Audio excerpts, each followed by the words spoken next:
সকলোকে মোৰ নমস্কাৰ জনাইছোঁ। এয়া আমাৰ অসম শিল্পী কাননৰ দ্বাৰা আয়োজিত কেন্দ্ৰীয় ৰাস মহোৎসৱ, যি 23 ডিচেম্বৰ তাৰিখে অনুষ্ঠিত হৈছিলে।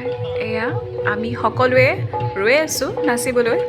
ময়ো গোপী সাজত ওলালোঁ। মই যিহেতু নিজে গোপী হৈ নাচিছিলোঁ, সেইটো কাৰণে মোৰ বেছি ভিডিঅ' কৰা নহ'ল। লগতে অসম শিল্পী কাননৰ লগত জড়িত হৈ আছোঁ, সেইকাৰণে অলপ চাই কৰিও দিব লগা হৈছে। যিখিনি ভিডিঅ' কৰিছিলোঁ তাৰে মই ভিডিঅ'টো বনাবলৈ চেষ্টা কৰিলোঁ। ইমান ছোৱালী আহিছিলে নাচিবলৈ, জানেনে? ভালো লাগিছে।